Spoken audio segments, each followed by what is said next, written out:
Welcome to the Screen Time Continuum. We are here to bring you another review. And as usual, my name is Keelan, and I'm here with the fellas. What's up, fellas? Nick, how's it going? Hey man, I'm good. How are you? I'm well, can't complain at all. I'm almost as good as a good cheesy slice of pizza. Almost that good. But I'm not that That's good pretty good. because I'm human. Mm, good thing you are. Indeed. Mike, what's going on down there with your pepper face? Well, to be honest with you, I had a whole lot of medical conditions dealing with my stomach today. It was messy. I Oh don't wow. believe you. I'm Nah, I'm I'm good. gonna save the people the dismay of cringing and say I don't believe you. That's just what he Oh, told his job because he's been playing Starfield for the past 48 hours straight. That's right. stop telling my business. Yeah. Hey man, if now that's something that everybody can aspire to. Point Yeah, blank. man. Period. I couldn't think of an excuse that good. Always go with So stomach stuff because it's very hard to prove. yeah, exactly. But with that being said, we are here to review the movie that has come out, Dungeons and Dragons: Honor Amongst Thieves. Dungeons and Dragons is a 2023 film. Oops, sorry, got the wrong page pulled up. Give me 2.5 seconds, and I actually will have some information for you here. But where can I go with this in the meantime? It was Yeah, directed by Dungeons and Dragons John. movie. Like, There you go. thank you, thank you. Yeah, I got you. It was directed by John Francis Daly and Jonathan Goldstein. It was written by Jonathan Goldstein, John Francis Daly, and Michael Gilio. And it stars Chris Pine, Michelle Rodriguez, Roger Jean Page, also Justice Smith, Sophia Lillis, Hugh Grant, Chloe Coleman, and Daisy Head. Mhm. And this movie came out. Let me just get the thing over here. Is I Hugh don't know. Grant getting old? What did you say? Is Hugh Grant getting old? Oh, yes, he is getting old. It came out March 31st of this year. Yeah, indeed. Yeah, there you go. Yeah. Thank you, Nick. Because Mhm. look, even while you were reading it off, I still was like, "Where is that page?" Mhm. Um, but yes, that is the initial information for the movie Dungeons and Dragons. It definitely just came out. I don't think we need to give a spoiler alert. However, I do know that people who weren't able to make it to the to the theater to see this film, either were waiting on it if they wanted to see it, or they're looking to find out where they can view it currently. I know you could view it on Amazon Prime, and you can also view it on Paramount Plus. So those are the two places you can view it. I also want to mention before we get into even what the movie's about, or any of the other things, John Francis Daly. I think it's so dope that he's one of the directors and one of the screenplay creators on this, mostly because if you don't know, go back to Freaks and Geeks, the TV show. He's one of the kids who sat around playing Dungeons and Dragons. So for that to kind of probably be a lot of people's inception into his acting career, all the way to the point of which he's now directing the Dungeons and Dragons movie for those fans, it to me, it's one of those things where you realize, like, he was the Dungeons and Dragons kid because he's the Dungeons and Dragons kid in real life, and it just translated into his career and worked out for him. Um, and even things like when he was in Bones, like Dungeons and Dragon references would come up. So either way, to me, I thought That's that was pretty cool, sir. cool and worth noting. Uh, Outside of that, the plot. Hey Nick, do you have the plot, or you want me to Yeah, read that? I got it. It says a charming thief and a band of unlikely adventurers embark on an epic quest to retrieve a lost relic, but things go dangerously awry when they run afoul of the wrong people. That's pretty big. Don't have five. That's that's a decent one. Whoa. You have to get pretty deep into the weeds to make that one make sense. Like you have to finish the movie, but Mhm. generally, uh, that was as cryptic as the details or the purpose behind the movie itself. Something I want to say, I guess we can get into our first impressions. Uh, Mike, my check, first Mike. impression. Say again. No, Mike is dropping his microphone around. Gotcha. Sorry. It's okay. No worries. One of my first impressions with this movie is it watched or it showed it moved in the same way I would expect a Dungeon and Dragons game to go. Initially, I didn't feel that way, but after I watched it and I sat and thought about it, sat with it for a minute, maybe an hour or so, it kind of clicked that a lot of things in this movie kind of come with the dice roll. And then someone actually said that as well. But this movie kind of comes with a dice roll. Everything is random. It almost doesn't make sense, but then you remember it's based on a game, a board game that is very complex. So that only lends to the terms, things that we say like, oh, hey, how did this happen? Plot. But I didn't hate this movie. I liked it in most respects. I think I liked it in a lot of respects. And I'm not a Dungeons and Dragons person. I don't know anything about the game. I've never played the game. I have seen it in person, but I have never, been a part of the game itself. The acting, I don't have much critique on because, there's not much to critique. Neither good nor bad. Like it's just acting. But visually, this movie was kind of fun. It was a journey. It was an adventure. It's kind of what I expected out of the Lord of the Rings TV show, which I realized I cannot remember the name of that show to save my life. You don't need to. Don't worry about it. I know I don't. I'm not even asking you guys what it is. I just wanted to bring that up because this is like the third time in about a week I've mentioned the show, and I keep mentioning it as the Lord of the Rings show because I cannot remember the name. And we spent some time reviewing that. But either way,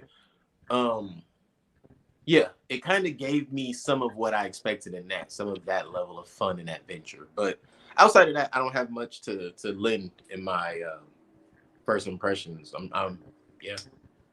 Because then we can just get into it. What do you guys think, Nick? Why don't you go ahead, Mike? It is the movie you chose. So. Yeah.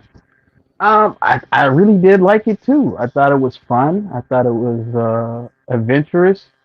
It didn't take itself so serious that you couldn't, enjoy it just for the silliness of it.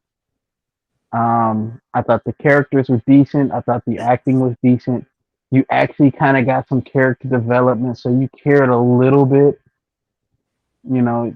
whereas most movies nowadays, you just kind of get a person introduced to you, and then you're just supposed to care about everything in their life that you don't get any discussion about. There was a little bit of depth to each one of the characters. They each had their own motivations that kind of got played out, and I thought that was fairly decent of them to do that because they don't do that in a lot of movies nowadays. So I actually enjoyed it. I feel a way about doing this, but I just have to say, you said character development. I promise you, to me, I felt like everybody was introduced as they were and ended as they came. But who they were is what worked out. I think Justice Smith probably had the most character development. Oh, dang. You know what? Sorry. See, that's why I was hating I was doing that because I don't think I had thought it through. There was some character development. I was thinking about two particular people, and neither of them really, in my opinion, varied in any way through this. But that's because they didn't need to because they were amazing. Agreed. Yeah. So I guess I'll shut my mouth and let y'all continue. You, Mike, you got anything else for your first impressions? No, that's it. All right. I thought that was. Yeah. I don't think that this is a terrible movie in any respect. I'm a little bit mixed on it though, and maybe through talking with you guys, we can work this out. I got a little bit fatigued by the movie.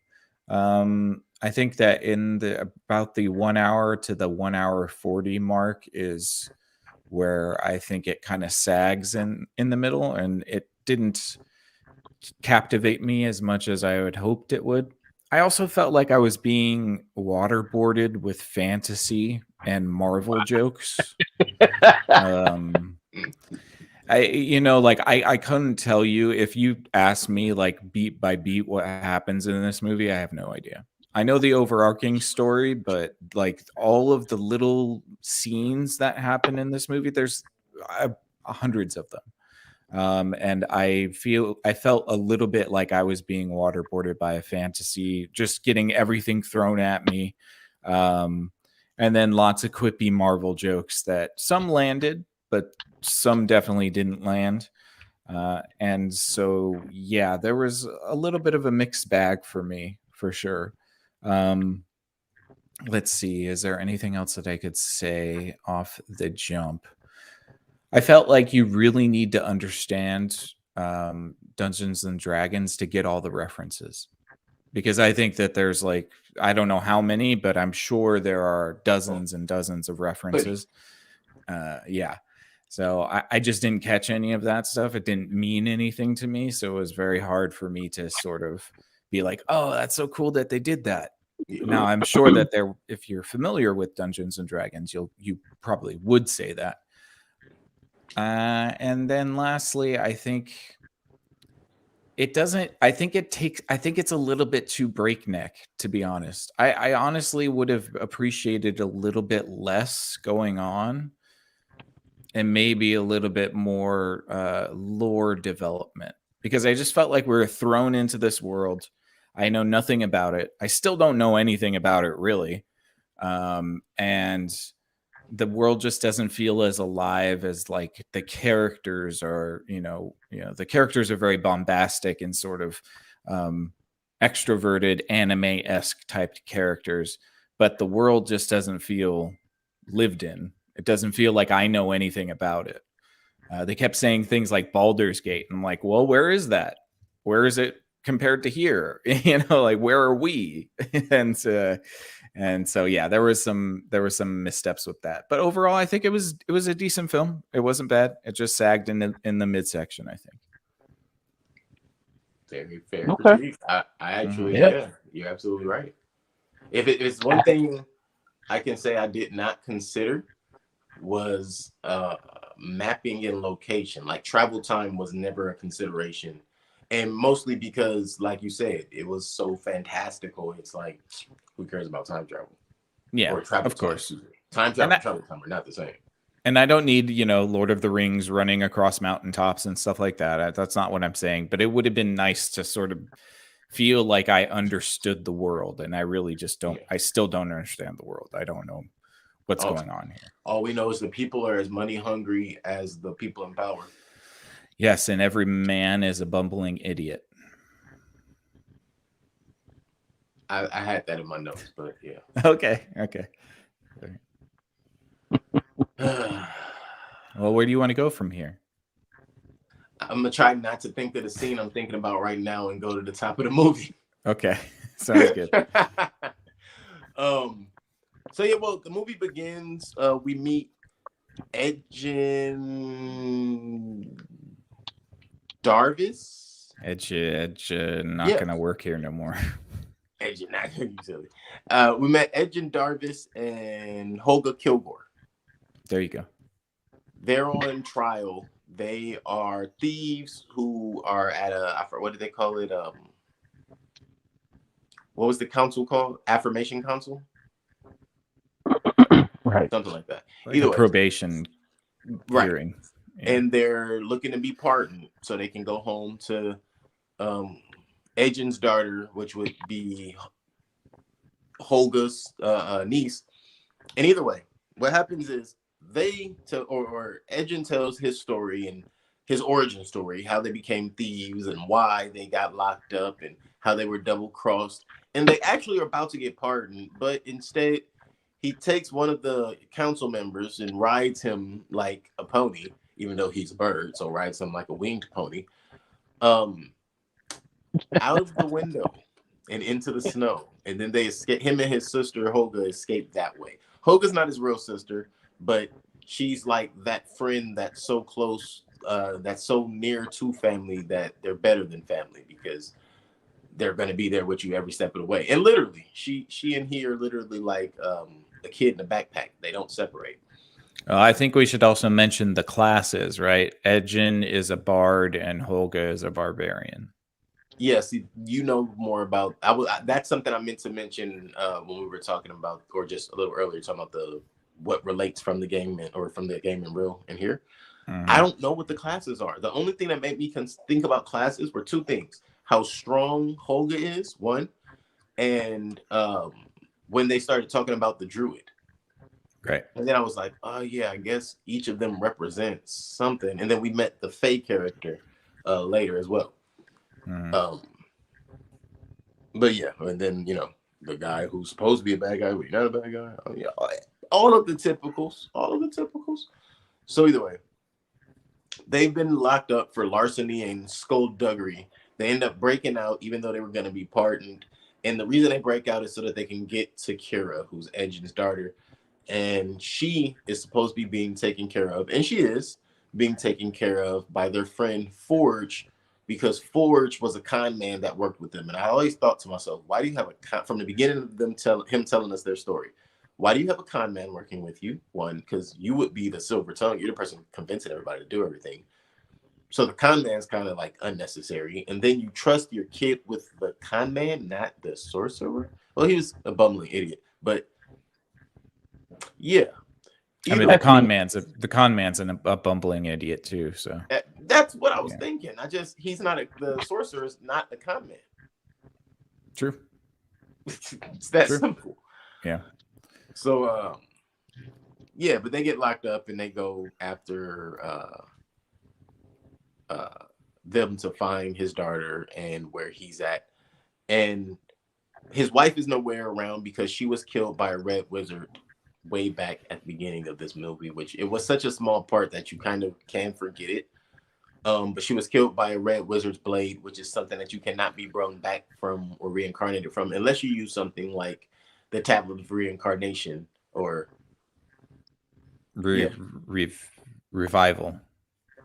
Yeah, there's no magic that can save your life from a red witch's blade. Right. You can be revived if you have the abilities, but you can't survive it. Right. So they went to that's why they broke into the safe and everything and got them put in jail to begin with, and how Kira ends up in Forge's protection. Fast forward.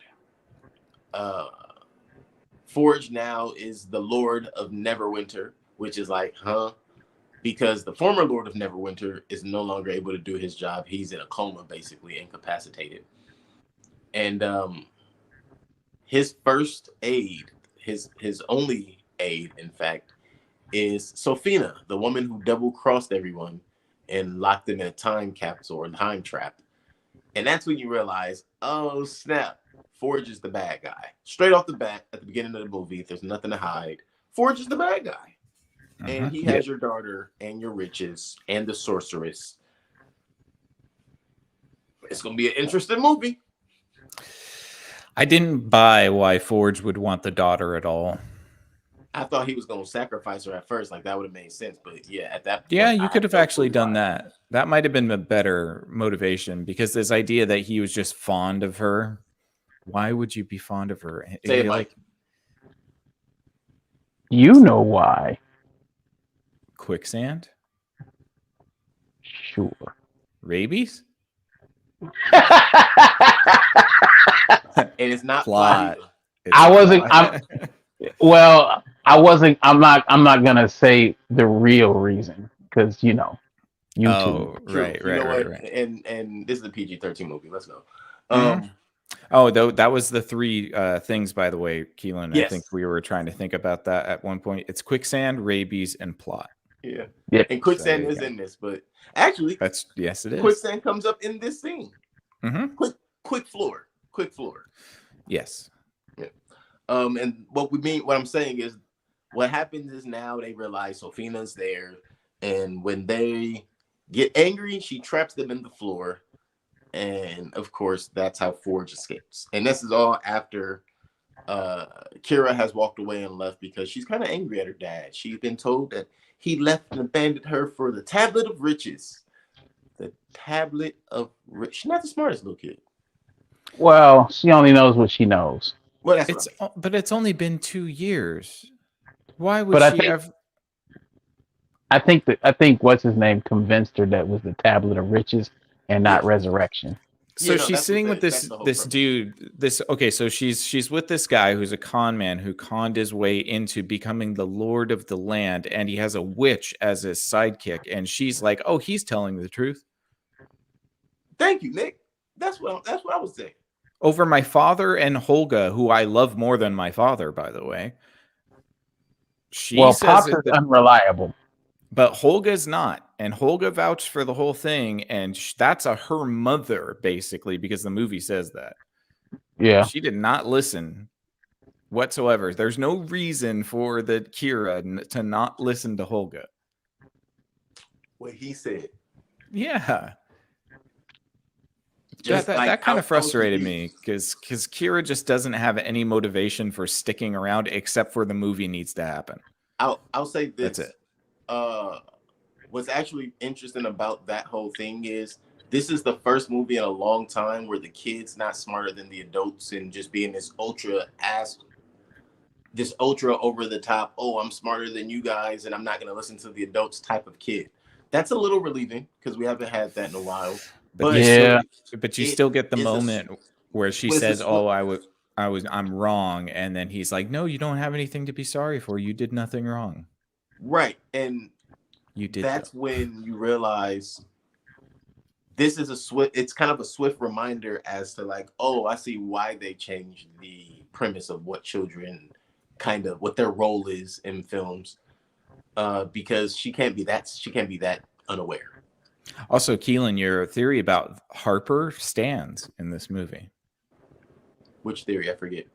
Well, because you said that in our Supercell episode, the character was named Harper, and she was yeah. Your theory stands. He's a Harper, and we see what his wife looks like. His dog. Yeah, every time. Every time. It's like, yeah, but Hunter S. Thompson, no. That's a whole nother situation. I was talking about that earlier today. You have made it make sense, and now I have to remember what it was. Oh, Harper Lee and To Kill a Mockingbird. Harper Lee and To Kill a Mockingbird, right. Mm-hmm. I still haven't done the full research on that. I have to really get into that. Because it hits right here in our face again. Mm-hmm. And goddamn, I was like, all right, what's up with y'all? And guess what? She fits the description. The daughter and the mom fit the description. Both of them, yeah. It's like, all right, come on. So either way, we are at the point of which, or anything else up to the point where we are. I don't even. I'm trying to. Nah, because they get waylaid and then they're sentenced to execution, but that's obviously not going to happen because Holga can take on a dozen men at a time. Yeah, no question. Pretty easily. We saw the way she beat the orc. She was in Girl Fight. Patrol. Oh, I know. Look, hey, if anybody can beat some ass, it's Michelle Rodriguez. I get sure. that. Hey, wait. You mean Letty? Letty. No, No. We didn't see Letty. we saw shades of Dominic Toretto. Uh-oh. It got the same action going on with the tank top and what's underneath the tank top too. You cannot tell me that at some point you didn't hear her say, "This is about family, Brian." Yeah. About family. You heard it like I heard it. She didn't say it, but she said it. Shenanigans.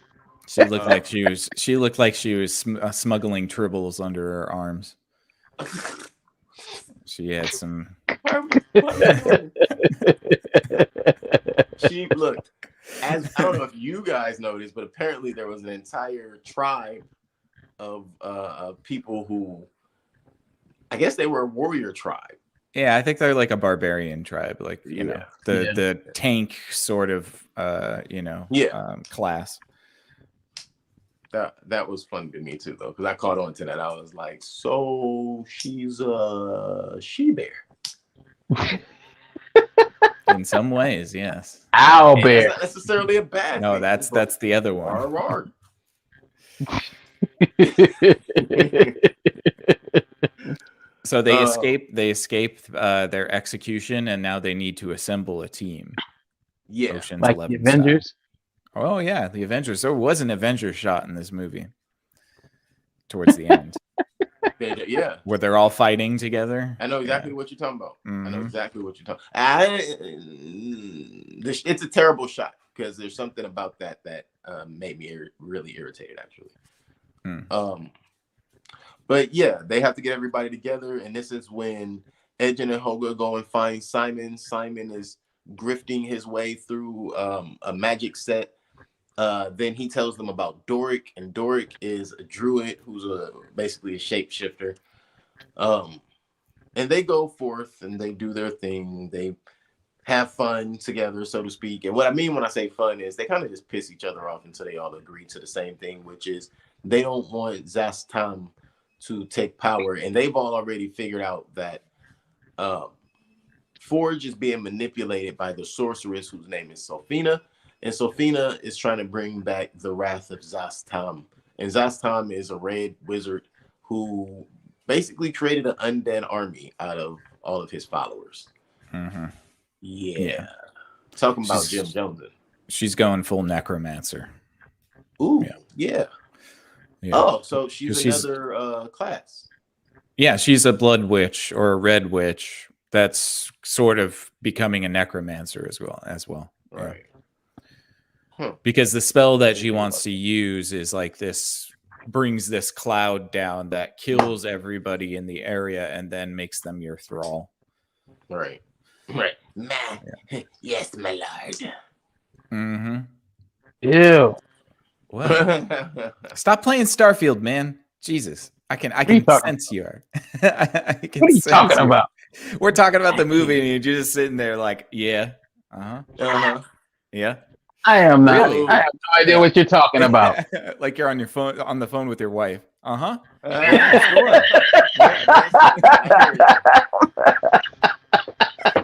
I don't know what you're talking about, sir. Oh, that's so interesting. I'm looking out the window.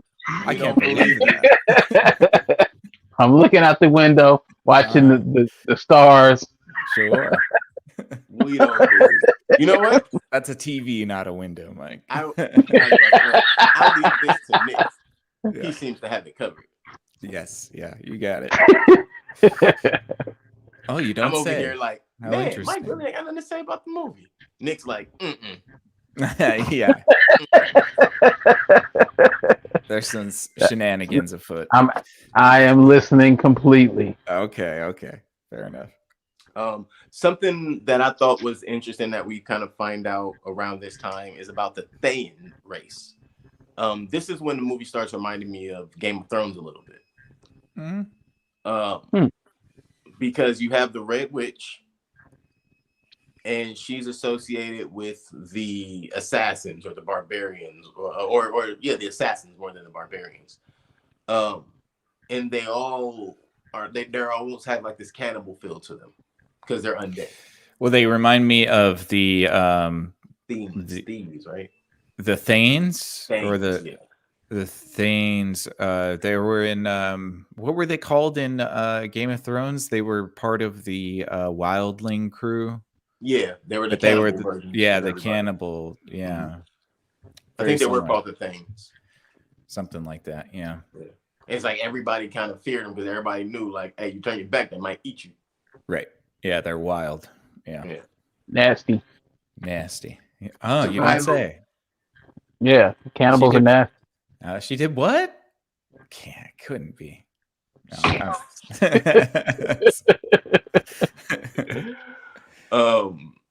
But yeah, so Doric sneaks her way in. At this point, they've gotten all the way back to the castle. Doric sneaks in so she can listen in and find out where the safe is, everything. She's sniffed out by Sophina, who chases her out, and she narrowly escapes the town as a deer. And there were some really interesting comic points or comedic points throughout this movie. Mm-hmm. Interesting, not funny, but interesting, like things you could catch on something like, I see. All right. And then you throw a little Michelle Rodriguez charm on some of those lines and you smile and you're like, I was like, that shit wasn't funny. Yeah, I think they do that a little bit too much. That's why I said I felt like I was getting waterboarded with Marvel jokes because it was like It's more amusing than anything. It's definitely amusing, but it was too much. It was too many of them. Like almost every other minute was like a zinger. And after a few zingers, you get like, okay, you don't have to keep doing that. Let's, like, do you want me to Nick's take like, this we heard seriously you or the no? first time. Yeah. I mean, like, I don't need every other minute to be like, oh, punchline. Ooh, ha ha ha. Ooh, Right. men don't know how to do anything. Ha ha ha. I really think they were trying dragons. Ha ha. Yeah. I think they were really trying to give us that early 2000s, 90s feel back. I don't know. I think it could just it's again. I think it's just a little bit too heavy on the comedic beats and also like jumping from scene to scene to scene. Mm-hmm. There are some scenes that you could probably clipped out that would have been fine. I'm thinking like in particular, there's a scene where Chris Pine's character is fighting a statue. But then he ties a rope and then the rope gets tied around his feet and he gets dragged. And that's supposed to be a funny moment. Yeah, that was kind of stupid. Nothing actually happens from it. It's not like he just comes untied within the end of the scene. So it was just for the gag. Yeah. Right. I don't think they should have done that. Like that type of thing. Because they did that a few times where like the fat dragon thing is just for the gag. Yeah. And he's not flying. He's sliding around everywhere. It was funny. Like it's amusing to see that for sure, but it was only to serve to be funny, I think that might have been one of the funniest scenes in the movie. Probably. Yeah. So essentially we learned that Holga and Edgin think whatever think that magic will solve everything, so they try to get Simon to fix everything with magic, like, oh, pay for this with magic, oh, do this with magic, oh, you can use magic to do that. It really goes nowhere with that. You just realize that they don't have any understanding of magic, but their use of it comes through somebody else, so they don't really need to understand it. They just need to have somebody who could do it. It's just it was just to be funny. Yeah, it was a comic relief moment, but it was a little draining for me because it was like it kept coming up. Like, oh, hey. Even if they could have used it one time, it's just an old drag. It's a dead joke. It holds no weight anymore. Yeah. And hey, maybe they just didn't note that, and it was supposed to get clipped out, and it missed the editing floor, right? But we end up meeting Holga's ex-husband, Marleman, who we find out is a little person. That was Bradley Cooper, no? Yes, it was. Yeah. Bradley Cooper. Is he a little person or is he like a hobbit? Whichever. That's what we don't know, because there is or Lilliputian. Yeah, no, there's nobody. He could be a gnome. Maybe that's what they call him in this. Maybe nobody ever calls Fair him enough. by his class. Race. They just call him his name. Mm-hmm. Fair enough.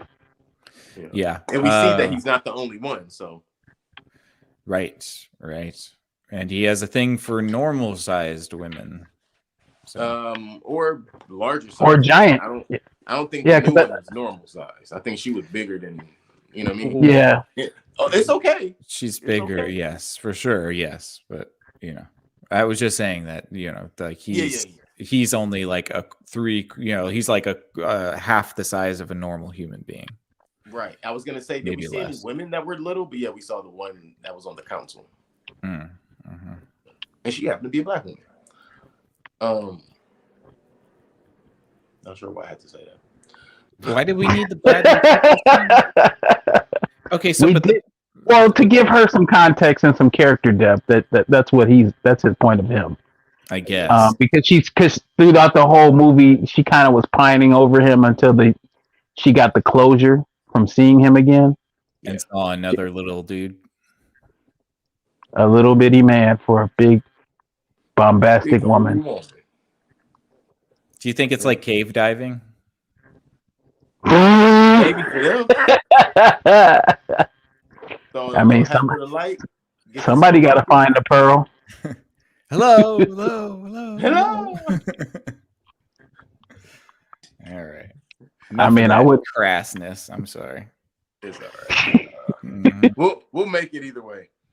So we find out after that Holga's family is buried in a specific cemetery where she thought she would be buried, but they go and they start interviewing dead people so that they can get information about the helm that they need to break into the vault that is at Forge's castle as they go to save Kira. And I still till this moment I can't say for the life of me. Okay, cool. You need to get the tablet, but why are we trying to rob him of everything again? Because we're thieves and we can't help it. Yeah, and they didn't actually like getting to the vault, and they didn't find the tablet anyways. None of it. So really, It all came later. what it comes down to is they made a promise to the Prince impersonator dude. Yes, we was just that they were going to redistribute the wealth that was in the vault. Yeah, Zinc Yendar. Yes, Zinc. And so after they talk to the dead people tell them to find Zinc Yendar. Zinc Yendar is a reformed Thayan. He escaped the mist and the curse of the undead that was brung down by Zastam 300 years ago. And now he is a vigilante that runs around doing vigilante and miracle type shit. Saving cats from trees and stuff. Yeah. Or cats from giant fish. Right. Yeah. Firefighter. And he has autism. Damn. No, that's a good point. You put him on the spectrum. He does. I think he was just pretentious. Yeah, it's either that or he's a Vulcan because he doesn't understand nuance or irony or sarcasm. He has the I forget what it's called, but the same element that dang, what is his name? Now that you didn't mention it, I guess that all makes sense. That track. Yeah. He has the same issue that Neil Brennan has, or same mental, emotional disability that Neil Brennan has, where they show no emotion, even though they can understand it all. Well, this guy seemed to not get nothing. No, he's more of a Drax. He doesn't get sarcasm. He takes everything literally. Yeah, right. But he wouldn't at least try to laugh like Drax. Yeah. But anyway, yes, Zinc Yendar is kind of a stick in the mud. He doesn't get jokes. There's no fun with him. And even when the ladies try to make a pass at him, he's kind of like, why? Like, I don't understand why you would do that. And I mean, he's a 300-year-old wizard. Pretty sure he ain't got no interest in that no more. I mean, I know I might. I'm pretty sure I still would. How dare you, sir? What? How dare you say such a thing? Hey, listen, if you can get locks, push him over to the side, and get a fade, you might still have some interest in that. But with your open flowy Landau Calrissian shirt. Hey, the coolest mother sucker in the galaxy. Yeah. Yeah, that he is. Well, we also find out throughout his meeting, and he comes in and he meets, and everybody has said no to this point again until they decide, oh, it's about taking Forge down, except for Zinc. Zinc wants to eradicate the problem that is Sophina and Zastam's reign. But he's only going to help you get the means to do it. He ain't going in with you. Yeah, I'll drop you off at the church, but I ain't coming inside. That's who Zinc Yendar is. And for the record, for anyone who don't know the response to that, the response is, nah, I'm good. Go ahead and get on. Either way. Let's see. He gets stabbed in his Achilles heel, and now he has to be held over the river. Oh, sorry. No, different story. Yeah. But yeah, Zinc doesn't do irony or anything like that. Zinc learns about Ed's wife being killed by the Thayans, and then Ed learns that Zinc is a survivor of Zastam's conquest, and they're spotted on their way to what is it called, the Underdark, which is Right, which is where Zinc Yendar held the helm or hid the helm because that's where no person that wanted to be safe or that valued their life would go. And I'm thinking, so you were never gonna go get it, buddy? Like, think you need that thing since you know they're trying to bring old boy back. You know you were gonna need this. I thought the helm was in the dragon cave. Well, Yeah, that's technically the that was the Underdark. dragon's lair. But where's Zinc though? Because Zinc's not there with the dragon. Oh, he is. He Yes, is. he is. Yeah, But is he there when they're in the cave? Like at the end? yeah. Oh, okay. Yeah, that they don't part with Zinc until they come out of the cave. That's when they Okay. part. Yeah. Gotcha. Because that was what he said. He was like, "I'll help you get the helm, and you on your own after that." Mm-hmm. And he stuck to that. He stuck to that.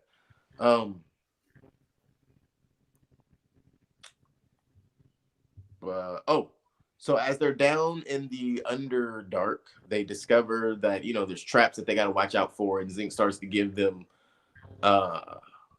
instructions, and those instructions sound like what I guess all of us noobs who don't play the game would assume D&D instructions sound like. Walk this way on the even numbers or the odd numbers on this roll, and then he just said, and on the neck and on this roll, and I was like, okay, it is what we're thinking. It's a reference to something specific. Now, what I'm thinking is that particular what he was saying is probably the instructions to something that's super big or super crazy in the actual game, and people who know, or that might be like the route you take. If you get all of these moves in a row, then you win the game or something like that. Well, it doesn't matter because what's his name destroys the bridge anyways. Yes. Simon steps on one of the booby traps and accidentally destroys the bridge. But no worries.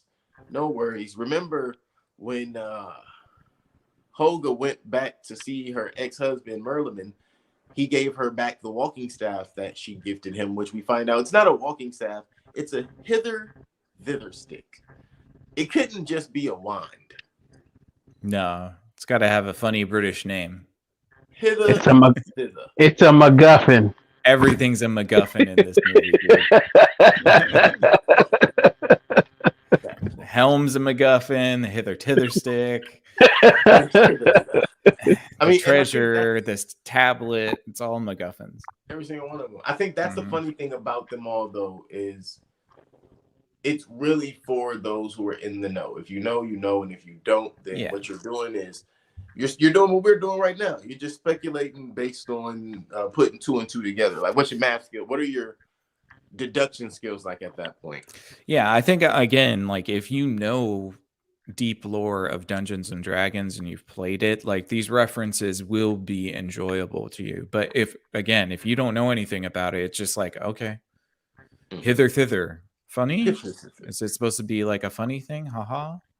I always thought it was hither and thither, not hither and thither, but maybe I'm wrong. I have tither in my notes, but I saw thither on the. I know they said thither, so yeah.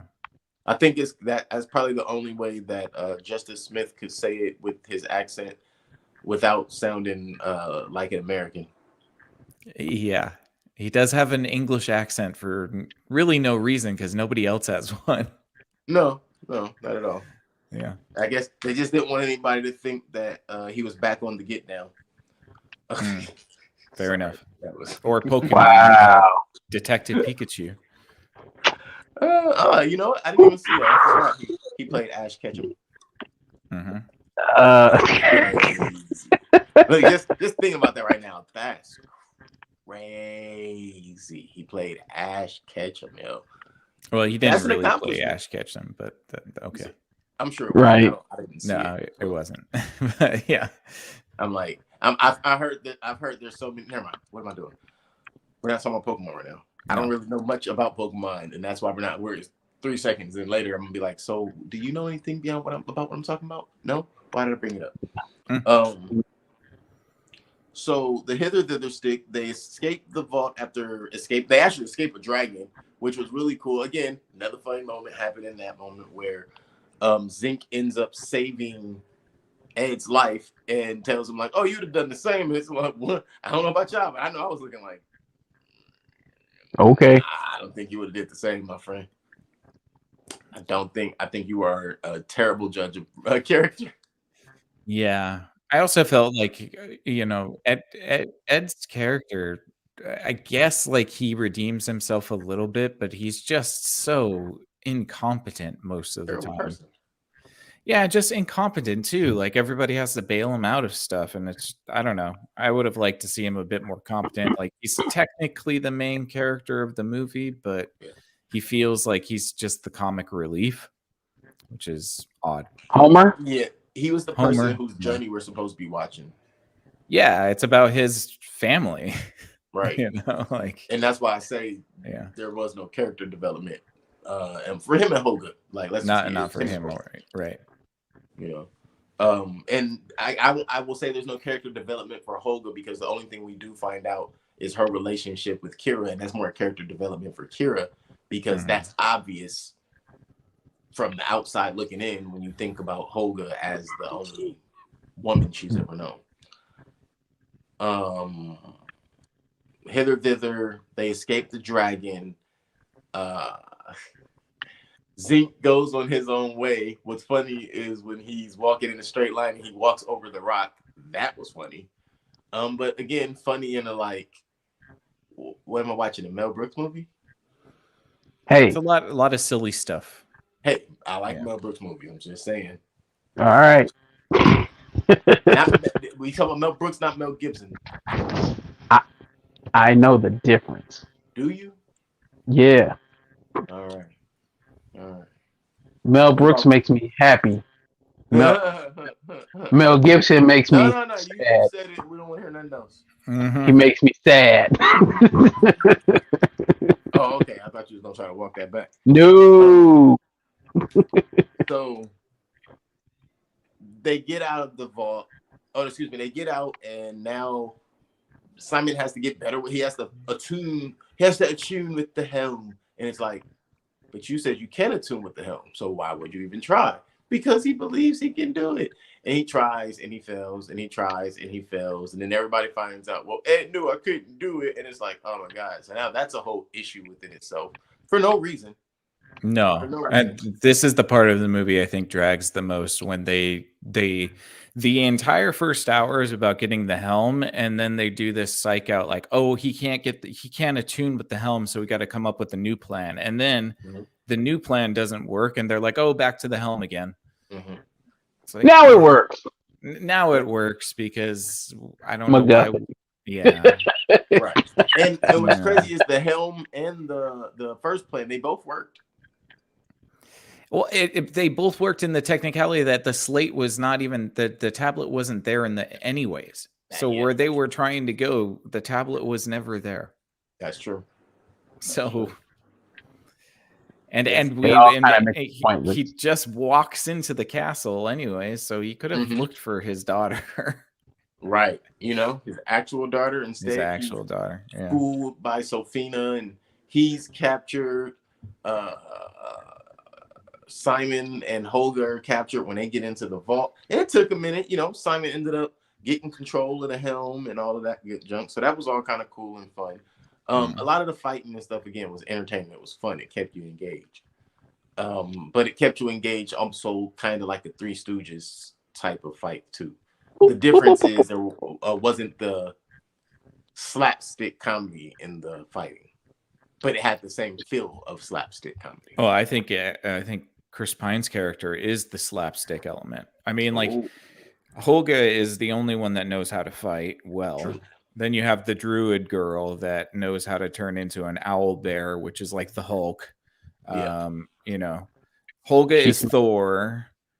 Chris Pine is Tony Stark. The druid girl is the Hulk, and Justice Smith is who do we want Justice Smith to be?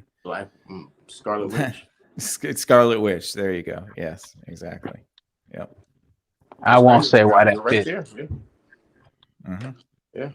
Accurate. So let's see. They sneak into the vault. That fails. They get the helm. That fails. They get everything in. They end up getting kidnapped again by Sophina. And instead of allowing themselves to be killed, what's his name? Ed asks, "Hey, put us in the tournament. Don't just kill us like that. Give us a chance to live." And I've already figured it out. It's like Sophina about to turn all y'all into an undead army. Y'all don't. Yeah, you didn't figure that out. Yeah. When Zink was telling you the story. Oh, okay, cool. You'll figure it out soon enough, and they did. But they go. But we through got to get the maze scene with the panther that has like projection teeth tail. Projecting Venus flytrap tentacles on its back. Yes, there you go. That's a lot to take in. Pause. But Forge is leaving. Sophina's about to enslave the city. Everybody ends up escaping. You know, they get out.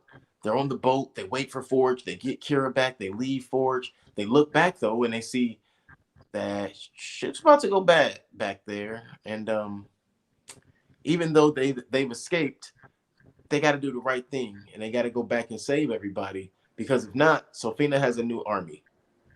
Mm-hmm. But before they can turn the boat around, she's already pumping the gas out. But that's okay because Eggin,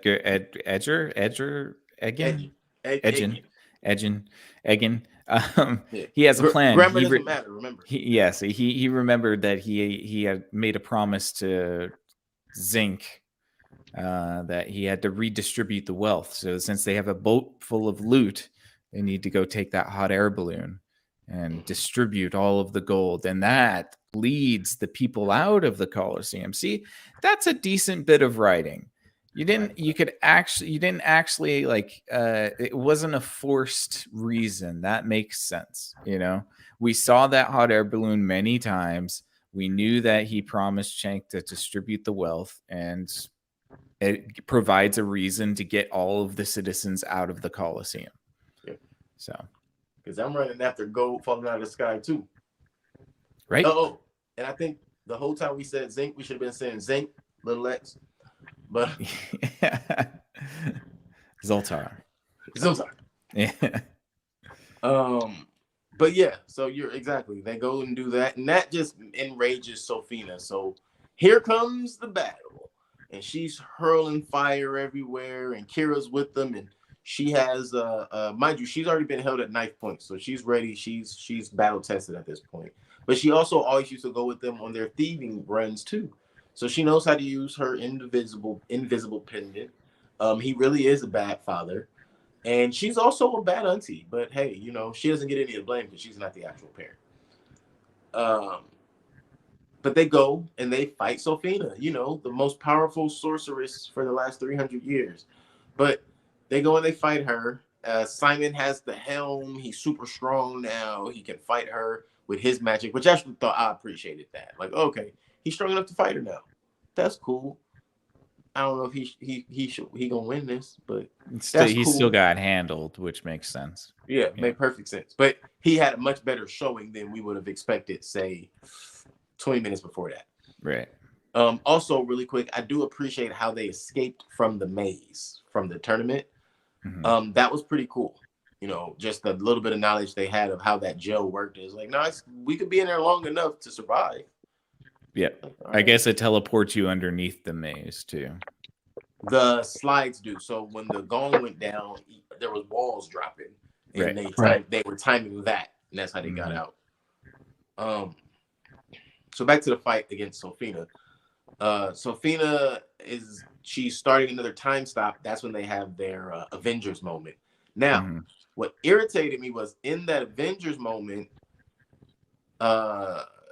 Holga was not in that frame.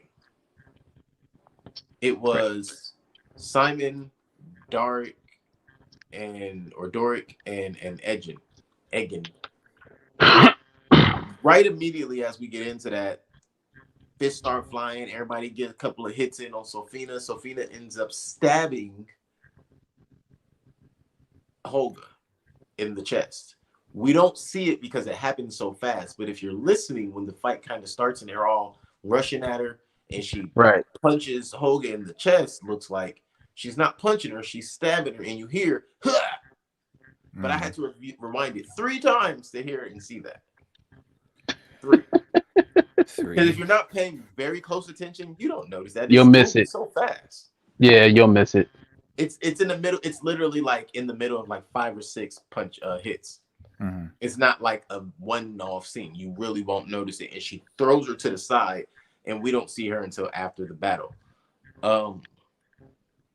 But they have a good old fight with Sophina, and she time stops them. What ends up happening is Kira slides.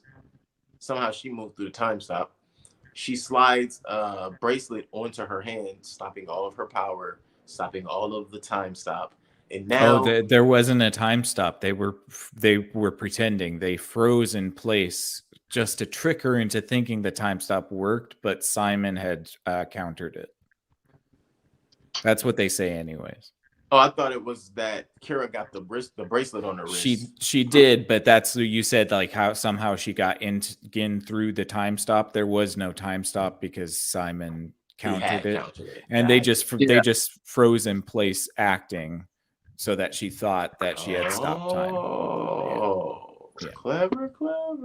Mm-hmm. That's the story we'll go with. Keelan froze. Oh no. It's the end of the world. Or maybe I froze. Somebody Time froze. stop. Time stop. Yep, time There stop you right there. That was a time stop right there. But no, I see what you're saying. I don't know if you guys heard me say that. I see in my head when I'm playing it back. I don't remember the wave passing Simon. It got to Simon, but I don't think it went past Simon. So yeah, I get exactly what you're saying. Wow, good catch. Yeah. From that point, she has the thing on her wrist. She knows she can't use no powers, and here comes Dory in her bear owl tank, and her tank form. Good job. The Hulk smashing Loki at the end of the Avengers. Exactly what that was. I was like, yo, that's a blatant copyright infringement. Yeah, it is. It really is. Hey, don't get the mouth started. I'm not trying to get I'm not trying to piss anybody off. There you go. Me? No. Sorry. Hey, we definitely watched the show that showed us how to get around all that. So yeah, they go forth and they be merry. But the Hulk is dead. They never show if they actually kill Sophina, but they do break her down and incapacitate her. I would assume she's not dead because how do you kill that which is already dead? Well, she has a limiter on holy her, water. Like, she has a limiter on her like Loki does, so don't worry about it. Yeah, so we know that's gonna work for a long time. Yep. At that point, the Lord of Neverwinter awakens. They use the tablet to bring Holga back because she died from being stabbed. I don't think I like that. I don't know if I do. I do. You can tell. I approve. I don't know. It feels a little bit tacked on. It also is like, okay, so the little girl doesn't really care about her father. She cares more about Holga. Yeah. The father's idea for the tablet was to resurrect the little girl's mother, who gave her life in order to protect her. Mm-hmm. And I don't know. It just feels to me. It feels a little bit like disloyalty. Well, I mean, he was more loyal to his daughter in the end because his daughter doesn't know her mother, right? And she knows Holga. She has a relationship with her. That's the closest thing to a mother she actually knows. Yeah, but she would have a mother if he brought her back, and he would have somebody. I know that, like, I understand the obvious. Like, I knew that was going to happen as soon as I saw that she had a knife sticking out of her. Yeah, everybody knew. Yeah, so I mean, like, it's definitely not like a surprise to me, but I also feel like, I mean, I hope there are more tablets out there because the whole point of this movie is to bring the wife back. Yeah, and there's we don't end up doing out there. Just like there's more red wizards and there's more evil people to bring back, and there will be a sequel. Yeah. Oh well. Yeah. Maybe. Was this a sequel? Oh, there's gonna be a sequel. It's technically a sequel because there is an older Dungeons and Dragons movie. Right. Yeah, but we don't talk about Marlon Wayans' performance. Okay, fair enough. Dookie snacks. Have you guys watched One Piece yet? The No, live action? Mm-hmm. I don't watch the No. anime, so no. I heard it's pretty good, and I'm gonna give it a shot. I heard it's pretty good too. Yeah. I Go haven't for it. thought about watching it, but I did hear it was pretty good. And it's Mhm. episodic. I didn't know that until Yeah. I think like 2 days ago. I thought it was a movie. I thought so too, but no, That's a 8 series. episodes. Yeah. Oh, there you go. I didn't know that. But Holga's back because she gets reanimated with the tablet. Yeah. With the And- MacGuffin. With the MacGuffin, and everybody is happy. But yeah, so the Lord and Everwonder awakens. They are dubbed as heroes. And at this point, we also find out that Forge has been put in jail. He's now before the council trying to negotiate his way out. He basically does the exact same thing that we saw work for Edgin. The difference is that window is no longer a window. It is a brick wall because Edgin's already done this. And Forge... We're not doing this again. Except I kind of feel bad for Forge because it's really like did he do anything? Yes. What did he do? He knew what he knew from the beginning. He set everybody up.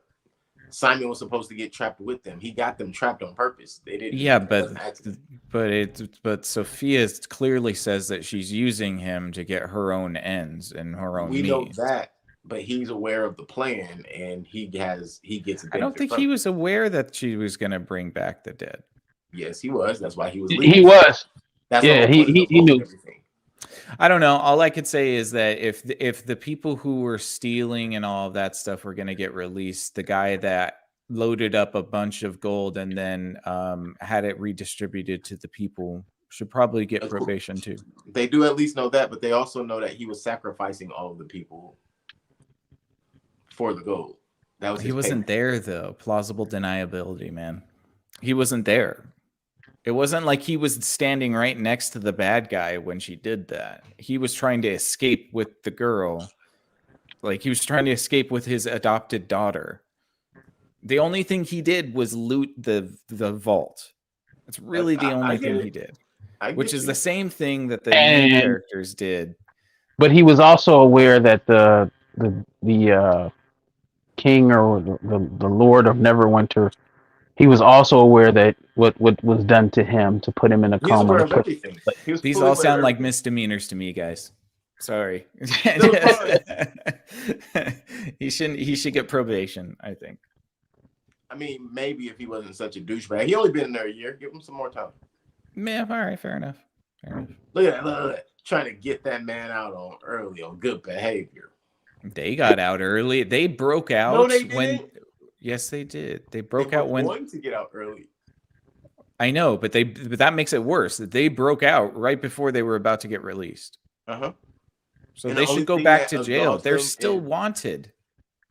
Yeah, that's what I'm saying. The only thing that absolves them is when the king awoke and heard the story, he decided they were heroes. Had he not decided they were heroes, they'd still been going to jail. Yeah. I would think they would have still been going to jail. I would think that all 5 of them should be in jail, including Forge. Technically, they're old accomplices of the witch. Yeah. They're all accomplices of the witch at the end of the day. Yeah. I mean, it's only recently that they're not aligned with each other. I can agree with that. So, but I don't know. With that being said, you agree Forge should be in jail, but he shouldn't be the only one. We have a couple of arguments like that, even in real life. I can get behind. He shouldn't be in jail longer than they were. That's all my point. I ain't gonna say that. He didn't do anything. I don't know how much time anybody should get because the crimes are gonna vary. I don't think everybody did the same thing. No, everybody guilty of slightly different stuff, but everybody's guilty. That's the point. Yeah, yeah, that's the point. Everybody's guilty. And he shouldn't get less time. No. Yeah, I don't know. But he and Edgin probably should get the same amount, maybe. Because he got to face child abandonment charges too.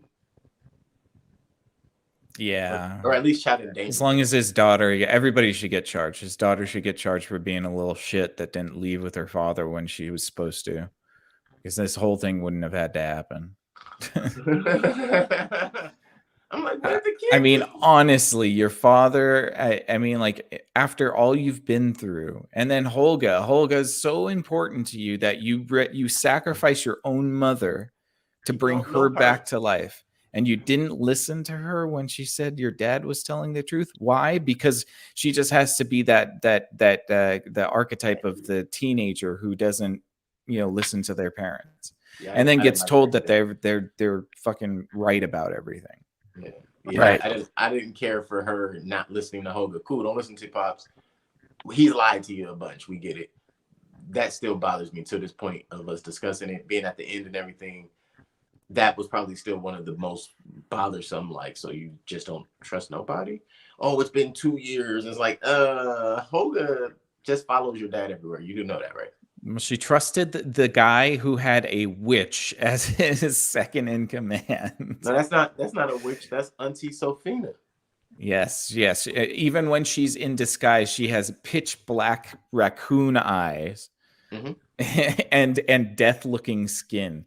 I'm sorry. If you can't look at that lady and say she's a villain, I don't know what's wrong with you. You live in Nevermore or Neverwinter. Where nobody else looks like that except for her.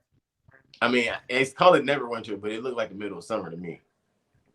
Yeah, I Spring, guess it's maybe. yeah. All right. Well, anyways, everybody lives happily ever after, so we don't have to worry. Yay! Yeah. Do you think Sophina's still alive? Of course. No, They didn't kill her. I do. I don't think she is. I think she's dead because that's what makes happy endings. Mm. I'll run with that. All right. Any other thoughts, No. Mike? No. No, I think we covered everything. I believe so as well. All right. Well, let's get to some ratings. Oh wait, something I did just think about that whole intellect eating demon monster thing. I would like to see it in action. That was just for a joke too. Yeah, because they're too Because stupid. they're all too stupid to be eaten. Yeah. Ratings. Yes. I again didn't hate this. There's some enjoyable moments. I don't know if I would per se watch it again, but it is falling into that category of if someone else is watching it, I'm not sitting there for 2 hours. But if I walk in partially through it, maybe it got like an hour or so left, 40 minutes left. I don't have to sit through the whole 2 hours flat. I might finish it with somebody, or at least start it with somebody. Things to like, things to dislike. It's not a long list on either side. It kind of falls neutral. It's just a movie. But you can have fun watching it. With that, I'm gonna give this a 4-5. Now I'm gonna give this a 5. Mm-hmm. I might be stretching a bit, but I'm gonna give this a 5. Yeah. I was actually gonna give this a 6. Yeah. I don't think it's terrible. I mean, like, for the most part, it's a fine movie. I think it sags a little bit in the middle, and you could probably shave maybe 20 to 30 minutes off of it, and then still would be good. What I did like about it was the magic. I think that there was some cool demonstrations of different types of magic in this that I liked. It seems like they have a very intimate knowledge of the world. I just wish that they would have familiarized the audience a little bit more with that world, because again, I found myself understanding that I was experiencing inside jokes and references, but having no knowledge of any of that stuff. So I just kind of had to let that pass. The acting is fine. I found it a little bit too jokey all the time, but that's probably just a matter of taste. But it's not a terrible movie.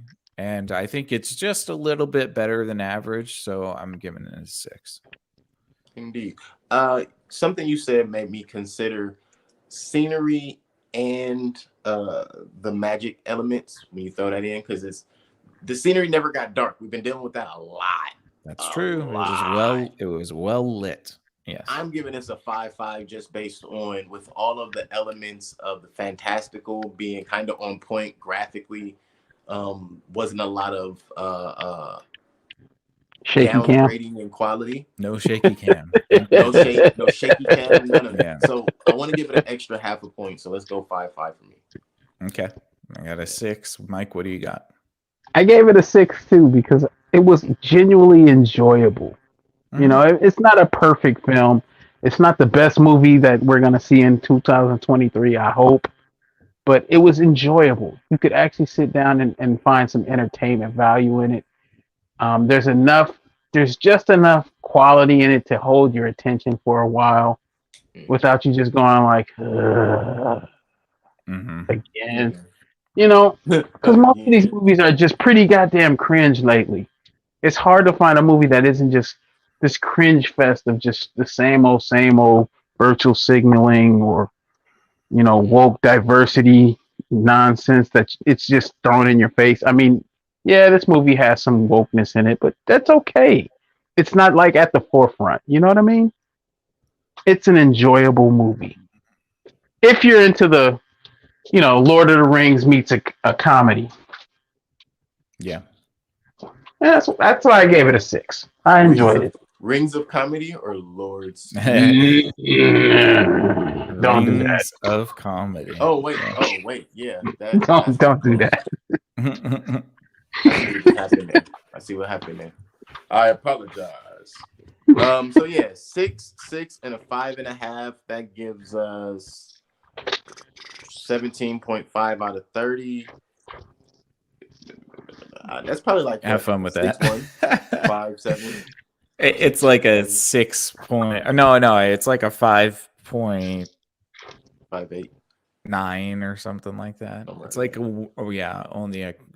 almost a 6. But it's probably like a 5.87. So yeah, 5.9. Something like that. There you go. It's shorter than all of us. Hey. Yeah. So with that being said, as you see, we did not dislike this movie. We did not hate this movie. We are strongly opinionated about this movie. We think they did well. As you see, a collective. Let's call it again 5.9. Take your time to go and check this one out if you have any interest in the Dungeons and Dragons lore or anything like that. If you know anything about the Dungeons and Dragons lore and you're here with us today, you heard us talk about it, maybe you've seen this movie, you can drop something in the comments. Tell us something about the movie that we may not have already known, or just, heck, tell your friends about the video. Go ahead and talk about us behind our back. Send it to our emails. Whatever you want to do, we'll be here to listen and comment on that. We don't mind. But by all means, take the time to enjoy yourself in the process of their critiques. With that being said, go ahead and you know what time it is. Take a look at your screen, because this is the time that everything that comes to you straight from us, aka the Podemonium. That's the list of podcasts, aka the Cat Coffee or the Cook Coffee, if you just want to say it regularly. If Numbers Could Talk, Screen Time Continuum, Strawberries and Coffee, and King of Ilion, or King _ Ilion, Exofathom, and This Married Moment. All of those shows are on multiple platforms. Go ahead, check out all of the platforms that you have currently downloaded to your devices. We might be on that particular platform. That might be an audio platform and or a video platform. It might just be a platform where you post, but check all of those names on one of the platforms that you prefer, that you use. Hit that like, follow, subscribe, share it with your friends, drop a couple of comments, and be sure to check us out when we drop something new for you. Content is always going to be there. For the Screen Time Continuum, I am Keelan. I'm Nick. And I'm Mike. That was loud. What? The I'm Mike. Oh, my bad. No. I mean, it's okay. It caught us off guard. Yeah, it was like in surround sound. Oh, I didn't mean to scare anybody. Yeah.